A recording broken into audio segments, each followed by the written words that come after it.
بسم الله الرحمن الرحيم ليس البر أن تولوا وجوهكم قبل المشرق والمغرب ولكن البر من آمن بالله واليوم الآخر والملائكة والكتاب والنبيين. وقال رسول الله صلى الله عليه وسلم: الإسلام أن تشهد أن لا إله إلا الله وأن محمدا رسول الله وتقيم الصلاة وتؤتي الزكاة وتصوم رمضان وتحج البيت إن استطعت إليه سبيلا. قال: صدقت، إلى آخر الحديث، أو كما قال رسول الله صلى الله عليه وسلم: صدق الله مولانا العظيم وصدق رسوله النبي الكريم ونحن على ذلك من الشاهدين والشاكرين والحمد لله رب العالمين. اللهم صل على محمد وعلى آل محمد كما صليت على إبراهيم وعلى آل إبراهيم إنك حميد مجيد. اللهم بارك على محمد وعلى آل محمد كما باركت على إبراهيم وعلى آل إبراهيم إنك حميد مجيد. সম্মানিত মুসল্লিয়ান কিরাম, মুহতারাম হাজরিন, মহান আল্লাহ পাকের দরবারে লাখ কোটি শুকর যে তিনি আমাদিগকে আজকে সফর মাস দ্বিতীয় জুম্মা 11 তারিখ সফর মাস, তো আল্লাহ পাক আমাদের হায়াতে রেখেছেন। অনেক মানুষ ইতিমধ্যে তারা হয়তো পৃথিবী থেকে বিদায় নিয়ে কবরবাসী হয়ে গেছেন। আল্লাহ পাক ইচ্ছা করলে আমাদেরও তাদের অন্তর্ভুক্ত করতে পারতেন, কিন্তু তার অত্যন্ত দয়া ও মেহেরবানি যে তিনি আমাদিগকে হায়াতে রেখেছেন এবং অনেক মানুষের থেকেই ভালো রেখেছেন। যদিও প্রত্যেকের সাথে কিছু কষ্ট, ব্যথা, বেদনা, দুঃখ এগুলি দুনিয়াতে থাকবেই, কিন্তু তার মধ্যে দিয়ে মহান আল্লাহ পাকের শুকর আদায় করতে হবে যে অনেক মানুষের থেকেও আল্লাহ তাআলা আমাদের ভালো রাখছেন। এর থেকেও আরো মন্দ অবস্থা থাকতে পারত, খারাপ অবস্থা থাকতে পারত, কিন্তু আল্লাহ পাক আমাকে সুস্থ অবস্থায় মসজিদে জুমার নামাজ আদায় করার জন্য হাজির হওয়ার তৌফিক দিয়েছেন, আলহামদুলিল্লাহ। আসলে আমার অনেক ঠান্ডা লেগেছে, এই জ্বরও আছে হালকা। মনে করছিলাম যে আজকে মনে হয় আপনাদের সাথে জুমার নামাজ পড়ার সুযোগ হবে না, কিন্তু আল্লাহ পাকের মেহরবানি আসছি এবং আল্লাহ পাক তৌফিক দিতেছেন আপনাদের সাথে জুমার নামাজ আদায় করার জন্য। আসলে আমি গত জুম্মা বা তার আগের জুম্মা বলছিলাম যে হাদিসে জিবরাইল বলে একটা হাদিস শরীফ আছে, এখানে আমাদের দ্বীনের সব বিষয়গুলি খুবই সংক্ষিপ্তভাবে হযরত জিবরাইল আলাইহিস সালাতু ওয়াস সালাম এর মাধ্যমে রাসূল করিম আলাইহিস সালাম পেশ করেছে। এবং এই হাদিসখানা হাদিসে জিবরাইল বলা হয়। জিবরাইল আলাইহিস সালাম তো 23 বছর জীবনে সব আসছেন ওহী দিয়ে রাসূল করিম আলাইহিস সালামের নিকটে। সমস্ত নবীদের কাছে তিনি ওহী বা আল্লাহ পাকের পক্ষ থেকে বার্তা নিয়ে আসতেন। নাযালা বিহি রূহুল আমিন। রূহুল আমিন বলতে হযরত জিবরাইল আলাইহিস সালাম কোরআন শরীফে বলা হয়েছে, যিনি অত্যন্ত আমানতদার ছিলেন। তিনি এই দ্বীন শরিয়াত আল্লাহ পাকের পক্ষ থেকে রাসূল করিম আলাইহিস সালামের উপরে আমাদের জন্য যে দ্বীন শরিয়াত আল্লাহ দিয়েছেন, এটা তিনি এনেছেন।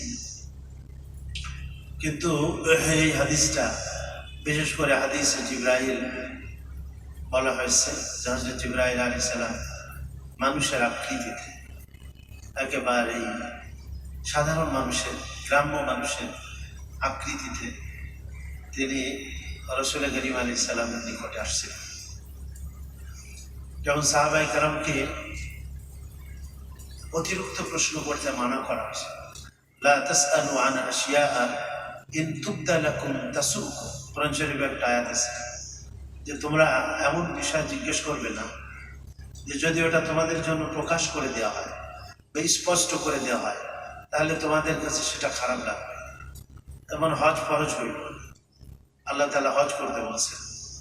সাহাবায়ে কেরাম বললেন যে প্রতি বছর করতে হবে, এই যে প্রশ্নটা করলেন, তো নবীজি বলছেন যে তোমাদের জন্য এই প্রশ্ন করা ঠিক হয় না। হ্যাঁ, যদি এই কথা বলে দেওয়া হয় তো হ্যাঁ প্রতি বছর করতে হবে, তাহলে তো কঠিন হয়ে যেত তোমাদের জন্য। বনি ইসরাইল ইয়াহুদি তারা বিভিন্ন প্রশ্ন করত, একটা গরু জবাই করতে বলছে তাদেরকে, একটা বিশেষ ঘটনার পরিপ্রেক্ষিতে, যে কোনো একটা গরু জবাই করলেই হইত। কিন্তু তারা এত রকমের প্রশ্ন করছে হযরত মূসা আলাইহিস সালামের কাছে, যে তার রং কেমন হবে, তার বয়স কেমন হবে, তা দিয়ে হাল চালানো হয়েছে কি হয়েছে না, চাষাবাদ করা হয়েছে কি হয়েছে না, সেই গরুটা আসলে প্রশ্ন করার কারণে তাদের জন্য বিষয়টা অনেক জটিল হয়ে গেছে। তো এই জন্য আয়াত নাযিল হওয়ার পরে সাহাবায়ে কেরাম নবীজি আলাইহিস সালামের কাছে বেশি প্রশ্ন করতেন না, আশঙ্কা করতেন, ভয় পাইতেন। তো ঠিক ওই সময়টাই হযরত ওমর ইবনে খাত্তাব রাদিয়াল্লাহু আনহু থেকে হাদিস খানা বর্ণিত, তিনি বলেন যে নাহনু ইনদা রাসূলিল্লাহি সাল্লাল্লাহু আলাইহি ওয়াসাল্লাম জুলুস, আমরা আল্লাহর নবীজির কাছে বসা ছিলাম। সাহাবায়ে কেরাম নবীজির সংস্পর্শেই থাকতেন, সফরের মধ্যে, তারপরে এলাকার মধ্যে থাকা অবস্থায় নবীজি আলাইহিস সালাম এর সংস্পর্শেই থাকতেন। তো ওনারা আল্লাহ নবীর সংস্পর্শেই তো প্রকৃত মানুষ হচ্ছে। আগে তো ইসলামের পূর্বে ওনাদের জীবনযাপন প্রাণীর মতো ছিল। আল্লাহ কোরআনে পাকের মধ্যে বলছেন, ওয়াজকুরু নি'মাতাল্লাহি আলাইকুম ইয কুনতুম আ'দাআ ফাআল্লাফা বাইনা কুলুবিকুম ফাআসবাহতুম বিনি'মাতিহি ইখওয়ানা। তোমরা আল্লাহর ওই নিয়ামতকে স্মরণ করো যখন তোমরা পরস্পরের শত্রু ছিলে। আ'দাআ ফাআল্লাফা বাইনা কুলুবিকুম, আল্লাহ পাক তোমাদের হৃদয়ের ভিতরে মহব্বত, উলফাত, ভালোবাসা, প্রেম, প্রীতি এগুলো ঢেলে দিয়েছেন। ফাআসবাহতুম বিনি'মাতিহি ইখওয়ানা, তোমরা আল্লাহর নিয়ামতে পরস্পরে ভাই হয়ে গিয়েছো। যারা ছোট ছোট বিষয় নিয়ে যুদ্ধ বিগ্রহ করত, মারামারি করত, কার উটের আগে পানি খাইল কেন, এই সমস্ত ক্ষুদ্র ক্ষুদ্র জিনিস নিয়ে তারা বংশ পরম্পরা যুদ্ধ বিগ্রহের মধ্যে লিপ্ত থাকত। কিন্তু আল্লাহ তাআলা রাসূল করিম আলাইহিস সালামের সংস্পর্শে তাদের জীবনের ভিতরে বিশাল পরিবর্তন আসলো। তো আল্লাহ বলছে, এই নিয়ামতকে তোমরা স্মরণ করো।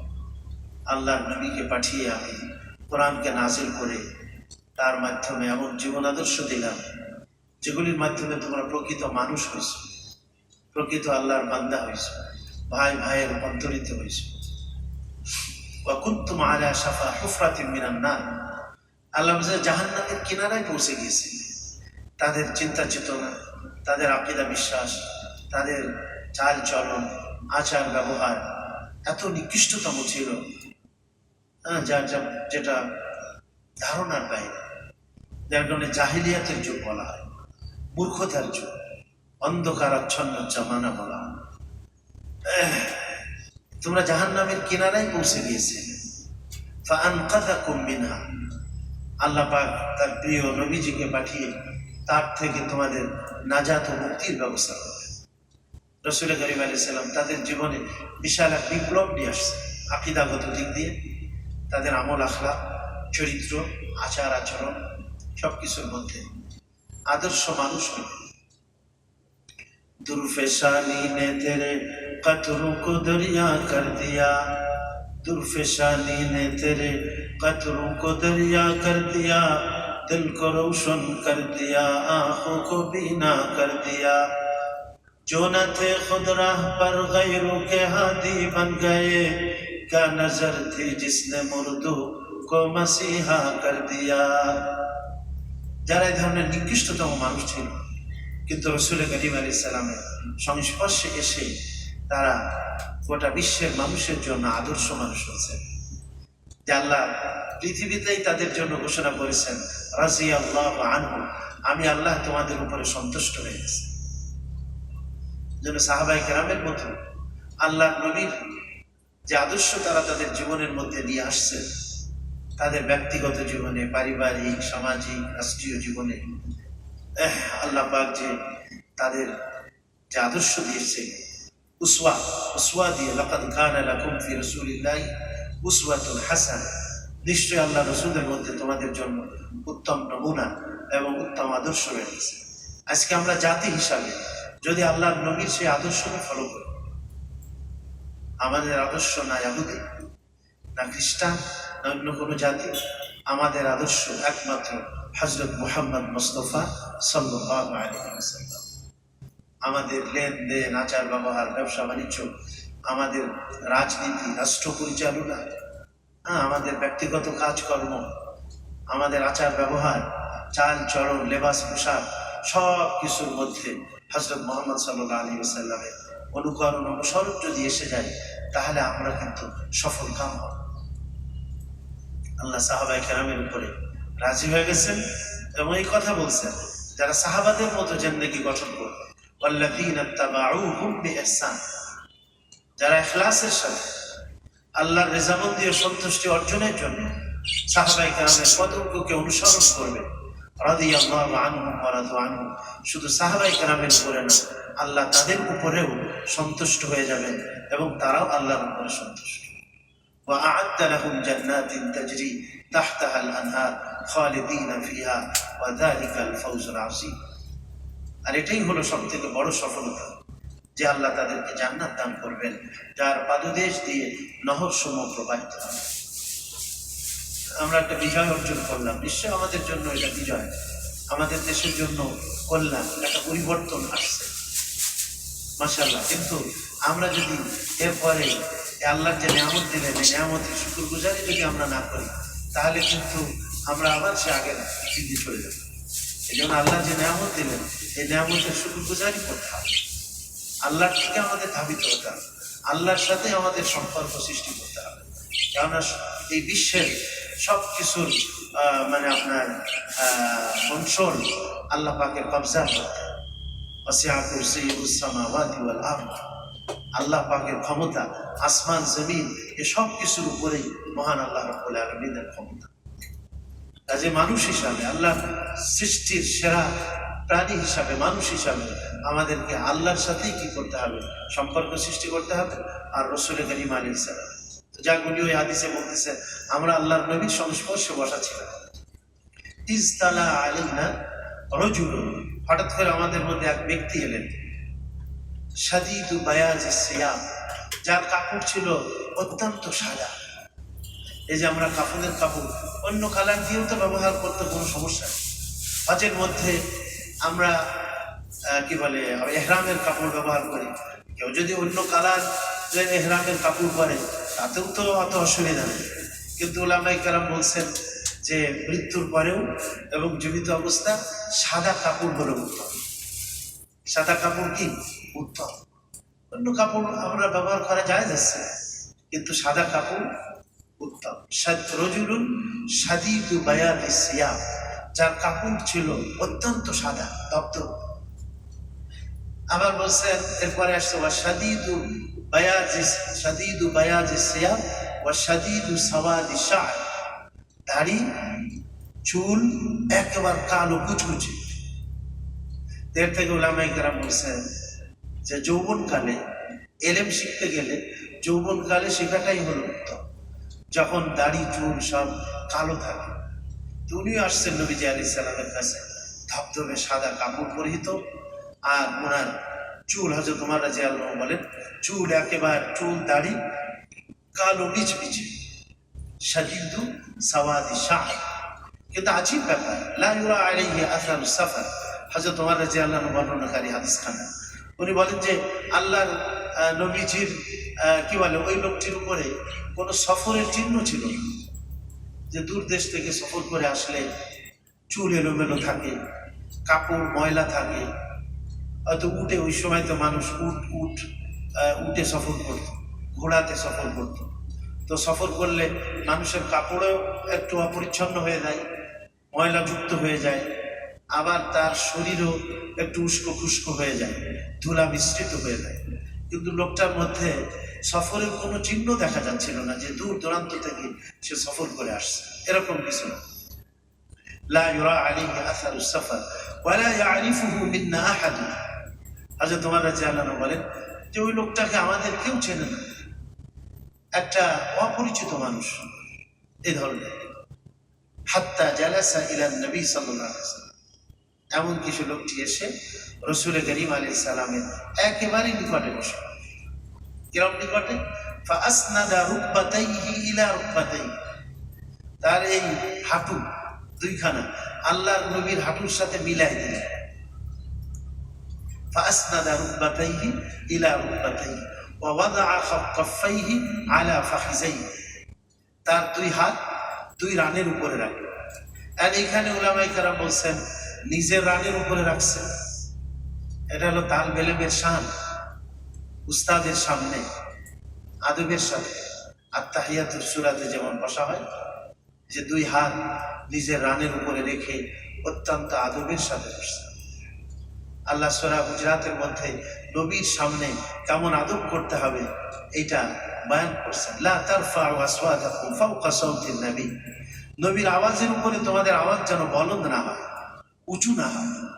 এজন্য সাহাবায়ে কেরাম নবীর আওয়াজের উপরে কখনোই নবীর সামনে জোরে কথা বলতেন না, না জানি কোনো নবীর সাথে বেয়াদবি হয়ে যায় কিনা। এজন্য রওজা আতহারে যারা আমরা যাই উমরাতে বা হজে, মদিনাতে গিয়ে এখানে শোরগোল করা ঠিক না। অনেকেই এখানে ছবি তোলে, অনেকেই শোরগোল করে, আওয়াজ করে, না, এটা কখনো উচিত না। নবীজির জীবদ্দশাতে যেমন নবীর সামনে আদবের সাথে থাকতে হবে। আল্লাহ বলছেন যে তোমরা নবীর সামনে যদি উঁচু আওয়াজে কথা বলো তাহলে তোমাদের আন তাহবাতা আমালুকুম ওয়া আনতুম লা তাশউরুন, তোমাদের অজ্ঞত সারে তোমাদের সমস্ত আমল নষ্ট হয়ে যাবে। একটা হলো বেয়াদবি, একটা আমি করতে পারি না ভিন্ন কথা, কিন্তু বেয়াদবি করা এটা যাবে না। এজন্য একজন ফার্সি কবি বলছেন আজ খুদা খাহে মে তৌফিক আদব, আজ খুদা খাহে মে তৌফিক আদব, বেআদব মাহরুমে গশত আজ ফজলে রাব। শয়তান হলো কেন? সে আল্লাহর হুকুমের সাথে বেয়াদবি করছে। ফেরেশতারা না বুঝে আল্লাহর হুকুম, ব্যাস, এর মধ্যে কোনো যুক্তি তর্ক নাই, এর মধ্যে কোনো ব্রেন খাটানো যাবে না। আল্লাহ বলেছেন, সব সিজদায় পড়ে গেছে, কিন্তু শয়তান বেয়াদবি করছে। বলে আমি আগুনের তৈরি, আগুনের স্বভাব হলো উপরের দিকে যায়, আদম মাটির তৈরি, তার স্বভাব হলো নিচের দিকে যায়। তো যার স্বভাব উপরের দিকে সে মাটির সামনে কেন মাথা নত করবে, যার স্বভাব নিচের দিকে? সে যুক্তি খাড়া করছে। যেমন দ্বীন ইসলাম, ইসলাম শব্দের অর্থ হলো আত্মসমর্পণ করা। এই জন্য আমরা মুসলমান। কোরআনে আল্লাহ যত হুকুম আহকাম দিয়েছে, রাসূল করিম আলাইহিস সালামের হাদিসে পাকে যত আমরা হুজুরের জীবনের থেকে যা কিছুই পাই, সব কিছু অন্তঃকরণ দিয়ে কি করতে হবে? ভালোবাসতে হবে, মহব্বত করতে হবে, আজমত সম্মান প্রদর্শন করতে হবে। কোনো যুক্তিতর্ক, আমাদের ব্রেন হলো সীমিত আর আল্লাহ পাকের জ্ঞান হলো অসীম। আমাদের এই সীমিত জ্ঞানে ব্রেন দিয়ে আল্লাহ পাকের সব জিনিস তো আমরা বুঝতে পারবো না। আমরা দুনিয়ার অনেক জ্ঞানী, তাদের কথাও বুঝতে পারি না।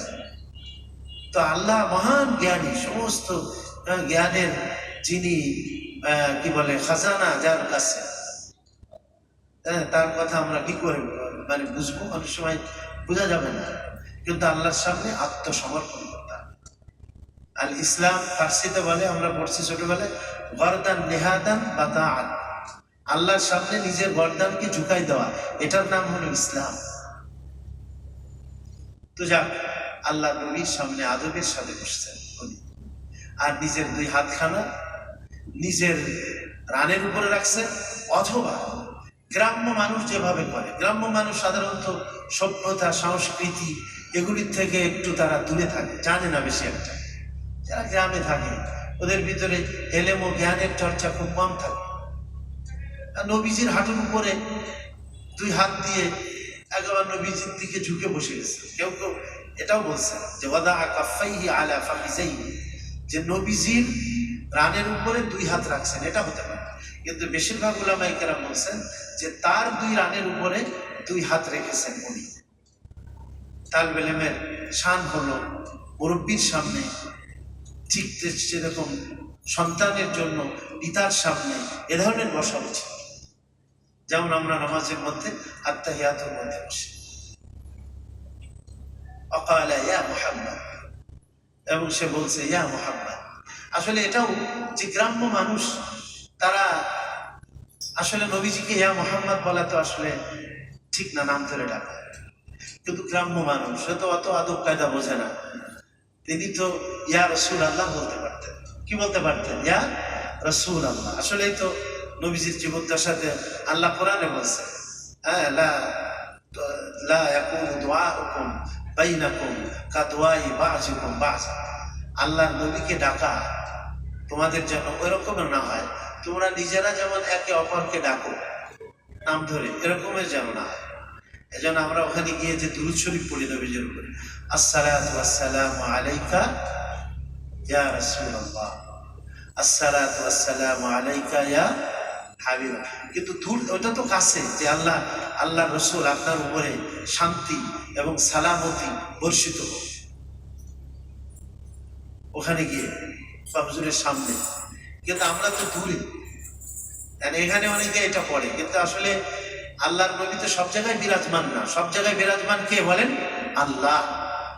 আর আমরা নবীজিকে যদি আল্লাহর স্থান দিই, তাহলে এটা তো ওই যে খ্রিস্টানরা হযরত ঈসা আলাইহিস সালামকে আল্লাহর স্থান দিয়ে দিয়েছে। তৃত্ববাদে বিশ্বাসী, তারা আল্লাহর পুত্র, আল্লাহর সাথে শরীক, তা তাদের ঈমান নষ্ট হয়ে গেছে। তা আমরা আল্লাহর নবীকে নবীর স্থানই দিতে হবে, আল্লাহর নবীকে আল্লাহর স্থানে বসানো যাবে না। তো কাজেই দূর দূরান্ত থেকে আমরা যখন দুরূদ শরীফ অথবা সালাম আমরা পেশ করি, তখন আমরা আসসালাতু ওয়াসসালামু আলা রাসূলিল্লাহ এরকম বলি, আসসালাতু ওয়াসসালামু আলা হাবিবিল্লাহ, যে আল্লাহ রসুলের উপরে শান্তি বর্ষিত হোক, আল্লাহর হাবিবের উপরে শান্তি এবং রহমত বর্ষিত হোক। মদিনা শরীফে হুজুরের রওজার সামনে গিয়ে আসসালাতু ওয়াসসালামু আলাইকা ইয়া রাসূলুল্লাহ, আসসালাতু ওয়াসসালামু আলাইকা ইয়া হাবিবাল্লাহ।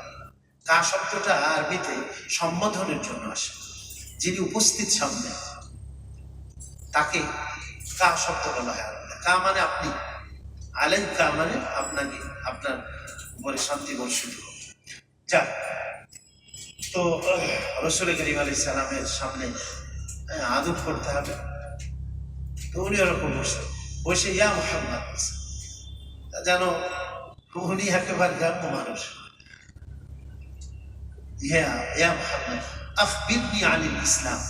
3টা কোশ্চেন না 4টা কোশ্চেন করছে, তার মধ্যে প্রথম কোশ্চেন হলো আখবিরনি আনিল ইসলাম, ইসলাম কি জিনিস? তো ইসলাম কি জিনিস, ইসলাম কি জিনিস সবাই তো জানে। তো নবীজি আলাইহিস সালাম উত্তর দিলেন, কি বললেন?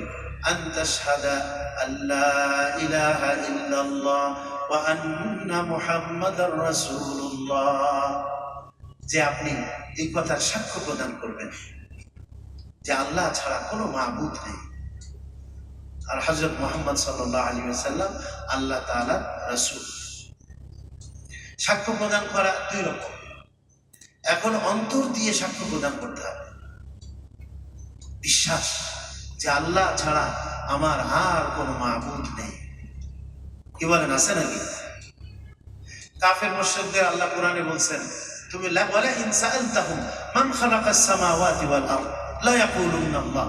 আপনি যদি তাদের কাছে জিজ্ঞেস করেন আসমান জমিনকে কে সৃষ্টি করছে, আপনি যদি তাদেরকে জিজ্ঞেস করেন যে রিজিক তোমাদেরকে কে দেয়, কে দেয়, তো সায়াকুলুনা আল্লাহ, তারা নিশ্চয়ই বলবে যে আল্লাহ দেয়। রিজিক কে দেয়? আল্লাহ দেয়। আসমান জমিন কে সৃষ্টি করছে? আল্লাহ। এটা কাফের মুশরিকরা বলতো। কিন্তু তাদের সাথে যে ঝামেলাটা সেইটা হলো যে তারা ইলাহ মানে মাবুদ, ইবাদতের যোগ্য একমাত্র আল্লাহ, এইটা তারা বিশ্বাস করতো যে আসমান জমিনের সৃষ্টিকর্তা আল্লাহ, রিজিক দাতা আল্লাহ, এই সাগর মহাসাগর সব আল্লাহ বানাইছে। এ ব্যাপারে কাফেরদের সাথে কোনো ঝামেলা ছিল না। কিন্তু মুসলমানদের ঝামেলা ছিল একখানে, সেটা হলো লা ইলাহা ইল্লাল্লাহ, এই একটা। আর একটা হলো মুহাম্মাদুর রাসূলুল্লাহ, এই একটা।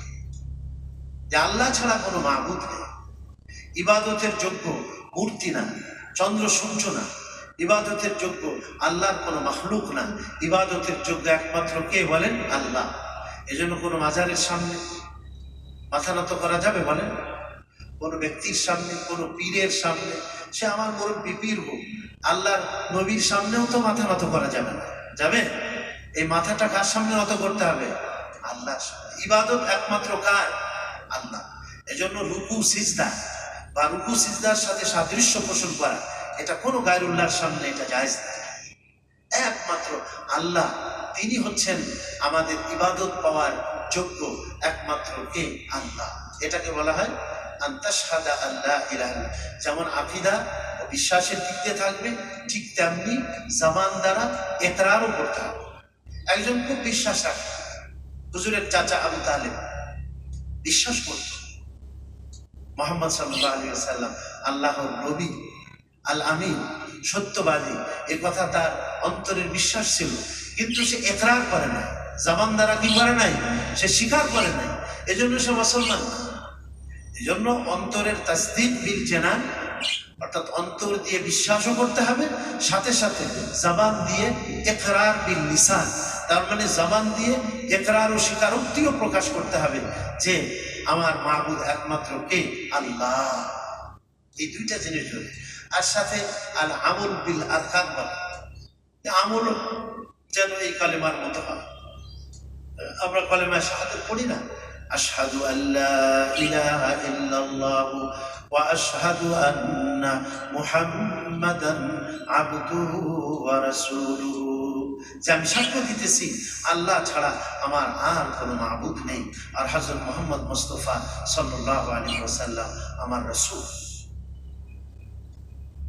আপনি যদি এক আল্লাহর স্বীকারোক্তি প্রদান করেন, কিন্তু হযরত মুহাম্মদ সাল্লাল্লাহু আলাইহি সাল্লাম তিনি আল্লাহর রাসূল, আমাদের নবী, এই কথা স্বীকারোক্তি যদি আমরা না দিই, বরঞ্চ আমি যদি বলি আমার নবী হযরত ঈসা, আমার নবী হযরত মূসা, তাহলে আমার ঈমান থাকবে বলেন? হ্যাঁ, ওনারা তাদের জামানায় নবী ছিলেন, ঈসা আলাইহিস সালাম, এটা আমরা বিশ্বাস করি। ওনাদের জামানায় হযরত মূসা আলাইহিস সালামের জামানায় হযরত মূসা আলাইহিস সালাম জলিলুল কদর নবী ছিলেন। কিন্তু আমাদের নবী আসার পরে কিয়ামত পর্যন্ত আর কোন নবী আসবে না। আমাদের একমাত্র হযরত মুহাম্মদ সাল্লাল্লাহু আলাইহি ওয়াসাল্লামের জীবন আদর্শ ফলো করতে হবে। আল্লাহর নবীজি স্পষ্ট ভাষায় বলেছেন, ওয়াল্লাযী নাফসু মুহাম্মাদিন বিয়াদিহি, হযরত মুহাম্মদ সাল্লাল্লাহু আলাইহি ওয়াসাল্লামের জীবন যার হাতে, তার কসম করে আমি বলতেছি, লা ইয়াসমাউ বি আহাদুম মিন হাযিহিল উম্মাহ, এই উম্মাতের মধ্যে কোনো ব্যক্তি আমি নবী মুহাম্মদ সাল্লাল্লাহু আলাইহি সাল্লাম সম্বন্ধে শুনলো, ফালাম ইউমিন বিহি বি, আমার উপরে সে ঈমান আনলো না, ইল্লা দাখালান নার, ওই ব্যক্তি জাহান্নামের মধ্যে প্রবেশ করবে।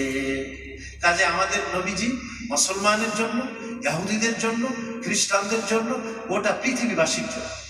আল্লাহ বলেন, ওয়ামা আরসালনাকা ইল্লা রাহমাতাল লিল আলামিন, আমি আপনাকে শুধু মুসলমানদের জন্য প্রেরণ করেছি তা না, গোটা বিশ্বের মানুষের জন্য, গোটা বিশ্বের মানবতার জন্য আপনাকে আমি রহমত করে প্রেরণ করেছি। কাজেই কত খ্রিস্টান কোনো ইহুদি যদি এই কথা দাবি করে যে আমি আল্লাহকে বিশ্বাস করি কিন্তু আমি হযরত মুহাম্মদ সাল্লাল্লাহু আলাইহি ওয়াসাল্লামকে বিশ্বাস করি না রাসূল হিসাবে, তাহলে সে কি হবে? মুমিন হবে? সে মুমিন হবে না। ইল্লা দাখালান নার, নবীজি বলেন সে মৃত্যুর সাথে সাথে জাহান্নামের মধ্যে প্রবেশ করবে।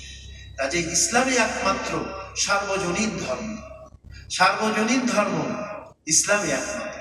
এজন্য আল্লাহ কোরআনে স্পষ্ট করে বলেছেন, আমাদের অনেকের আয়াতটা মুখস্থ আছে, ওয়ামান ইয়াবতাগি গায়রাল ইসলামি দীনান ফালান ইউকবালা মিনহু ওয়া হুয়া ফিল আখিরাতি মিনাল খাসিরিন। যে ইসলামকে বাদ দিয়ে অন্য কোনো ধর্মের মধ্যে সে তার নিজের শান্তি, সফলতা, কামিয়াবি মনে করবে, খ্রিস্টবাদের মধ্যে, ইহুদিবাদের মধ্যে সে তার শান্তি, সফলতা মনে করবে, আল্লাহ বলেন ফালা ইউকবালা মিনহু, কোনদিন কোশ্চিন কালেও সেটাকে গ্রহণ করা হবে না।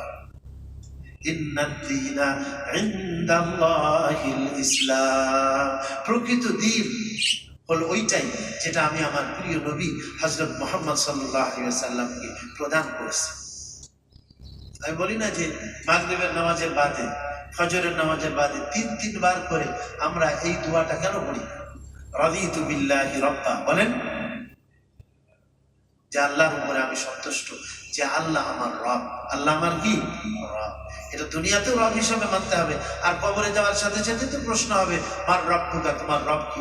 এজন্য এত প্র্যাকটিস করতে হবে এটার উপরে যে কবরে গিয়েই যেন আমি বলে দিতে পারি যে রব্বি আল্লাহ, আমার রব কে? আল্লাহ। সে ফজরের নামাজের বাদে ৩ বার, মাগরিবের নামাজের বাদে ৩ বার, এবং আল্লাহর বিধান অনুপাতে সে জিন্দেগি যাপন করবে। আশা করা যায় আল্লাহ কবরে তার জবানে উচ্চারণ করে দেবেন এই ৩টা কথা, রব্বি আল্লাহ, যে আল্লাহ আমার। ২ নম্বরে ওয়াবিল ইসলামে দীনা, বলেন যে আমি সন্তুষ্ট আল্লাহর উপরে, যে আল্লাহ আমার জন্য আমার জীবন বিধান, দ্বীন বলতে আসলে জীবন বিধান, জীবন ব্যবস্থা, ইসলাম আমার জীবন ব্যবস্থা হিসাবে আল্লাহ তাআলা প্রদান করেছেন, এর জন্য আমি সন্তুষ্ট। কেউ ইসলামের উপরে যদি সন্তুষ্ট না হতে পারে, অন্য কোনো ধর্মের উপরে সে না ইসলাম এত কঠিন, ভাল লাগে না, অন্যটা ভাল লাগে, তাহলে সে কি মুসলমান থাকবে? বলেন, হ্যাঁ, সে মুসলমান থাকবে না। তো ওয়াবিল ইসলামে দীনা, আল্লাহ ইসলামকে তুমি দ্বীন হিসাবে দিয়েছো, এর জন্য আমি সন্তুষ্ট। ওয়াবি মুহাম্মাদিন সাল্লাল্লাহু আলাইহি ওয়াসাল্লাম নবিয়্যান ওয়া রাসূলা, এবং হযরত মুহাম্মদ সাল্লাল্লাহু আলাইহি ওয়াসাল্লাম তিনি আল্লাহর নবী এবং আল্লাহর রাসূল, এর উপরে আমি সন্তুষ্ট। আল্লাহকে রব হিসাবে, ইসলামকে দ্বীন হিসাবে, এবং হযরত মুহাম্মদ সাল্লাল্লাহু আলাইহি ওয়াসাল্লামকে নবী এবং রাসূল হিসাবে আল্লাহ যে মনোনীত করছেন, এর উপরে আমি সন্তুষ্ট। ফজরের বাদে ৩ বার পড়বো আমরা, রাদিতু বিল্লাহি রাব্বা ওয়া বিল ইসলামি দীনা ওয়া বি মুহাম্মাদিন সাল্লাল্লাহু আলাইহি ওয়াসাল্লাম নবিয়্যান ওয়া রাসূলা। আর মাগরিবের বাদে ৩ বার পড়ব। আল্লাহর নবীজি বলেন এই আমলটা যারা কন্টিনিউ করবে তো আল্লাহ কবরের মধ্যেও এবং ময়দানে হাসরে আল্লাহ তার উপরে রাজি হয়ে যাবেন, আল্লাহ তার উপরে সন্তুষ্ট হয়ে যাবেন। আমরা এটা পড়ব। এজন্য প্রথম কথা, ইসলামের প্রথম কথা আকীদা ও বিশ্বাস, আমার অন্তরের যে একমাত্র আমার মাবুদ হযরত তাকে আল্লাহ তাবারক ওয়া তাআলা, আল্লাহ ছাড়া কোনো আমার মাবুদ নেই, না চন্দ্র সূর্য, না কোনো কবর মাজার, না কোনো নবী রাসূল। এই যে সূরা ইখলাস, এটা তো বারবার পড়তে হবে। হে নবী আপনি বলে দেন কুল হুয়াল্লাহু আহাদ, আল্লাহ কি? এক, আল্লাহুস সামাদ, আল্লাহ বেনিয়াজ, ওয়া মুকাফিকি, আল্লাহ কারণ মুকাফিকি বলেন। এই পৃথিবী সব আল্লাহর এক কবজার মধ্যে, হাতের মুঠোর মধ্যে আল্লাহ পাকে। আল্লাহ যখন ইচ্ছা তখন এটাকে পরিবর্তন করে। এই জন্য কাউকে যদি আল্লাহ তাআলা ক্ষমতা দেন, এখনো যাদের কাছে আসবে, তারাও যদি অহংকার করে এবং তারাও যদি আল্লাহর বিধানের উপরে না চলে, অন্য কোনো বিধানের উপরে তারা চলে, তা আল্লাহ তাদেরকেও তো পরিবর্তন করে দিতে পারবে। ফিরাউনকে এত বড় যে পৃথিবীতে খোদা হওয়ার দাবি তো আর কেউ করে না, যে ফিরাউন করছিল আনা রাব্বুকুমুল আ'লা, আমি তোমাদের সব থেকে বড় খোদা। তা আল্লাহ সেই ফিরাউনকে নিস্তানাবুদ করে দিলেন হযরত মুসা আলাইহিস সালাম এবং বনী ইসরাঈলের দ্বারা, এবং লোহিত সাগরের মধ্যে ডুবায় ডুবায় আল্লাহ পাক ওদের খতম করছেন। কাজেই যেই জুলুম করবে পাবলিকের উপরে, যে অন্যায় কাজ করবে, যে আল্লাহর সাথে, আল্লাহর দ্বীনের সাথে বিদ্রোহ ঘোষণা করবে, আল্লাহ তাকে দুনিয়াতেই শাস্তি দেবে। আর যে সব সময় আল্লাহর হুকুমের উপরে থাকবে, আল্লাহকে মেনে চলবে, আল্লাহর দ্বীনকে মেনে চলবে, যে আল্লাহ তুমি আমাকে সৃষ্টি করেছো, আর এই বিশ্বজাহানে যা আছে সব তো তুমিই সৃষ্টি করছো, কাজেই আমি সবসময় তোমার বাধ্য হয়ে চলবো। ইসলামের প্রথম কথা হলো এই শাহাদাতাইন, এই দুইটা সাক্ষ্য যে আল্লাহ ছাড়া কোনো মাবুদ নেই আর হযরত মুহাম্মদ সাল্লাল্লাহু আলাইহি ওয়াসাল্লাম আল্লাহর রাসূল। দ্বিতীয় কথা বলছেন ওয়া তুকিমাস সালাহ ওয়া তুতিয়াজ যাকাত ওয়া তাসুমা রমাদান ওয়া তাহুজ্জাল বাইতা ইসতাতা'তা ইলাইহি সাবিলা। যাক, আমরা এই হাদিসের উপরে আরো বিস্তারিত সামনে আলোচনা করব। আজকে আমার সময়ও শেষ হয়ে গেছে, তো আল্লাহ যেন আমাদের সবাইকে খাঁটি মুসলমান হওয়ার তৌফিক দান করেন, আমাদের ঈমান আকীদা সহি করে। যে নবীজি হাদিসে পাকে বলছেন যার প্রথম কথা জীবনে, এজন্য বাচ্চারা যখন জবান তাদের কি বলে মুখে কথা ফোটে, তখন আমরা বাচ্চাদেরকে প্রথমে কোনটা শেখাবো বলেন? লা ইলাহা ইল্লাল্লাহ মুহাম্মাদুর রাসূলুল্লাহ। যার জীবনের প্রথম কথা এটা হবে, ওয়া শেষ কথা মান কানা আখিরু কালামিহি, এবং শেষ কথা তার দুনিয়া থেকে যাওয়ার সময় লা ইলাহা ইল্লাল্লাহু মুহাম্মাদুর রাসূলুল্লাহ। নবীজি বলছেন দাখালাল জান্নাহ, সে অবশ্যই জান্নাতের মধ্যে প্রবেশ করবে। আল্লাহ বলেন যে আমরা যখন দুনিয়ার থেকে যাব, যখন আল্লাহর মেহেরবানিতে আল্লাহ আমাদের জবানের মধ্যে যেন এই কলেমা উচ্চারণ করে দেন। হ্যাঁ, এই কলেমা যে লা ইলাহা আন তাশহাদা আল্লা ইলাহা ইল্লাল্লাহ ওয়া আন্না মুহাম্মাদার রাসূলুল্লাহ।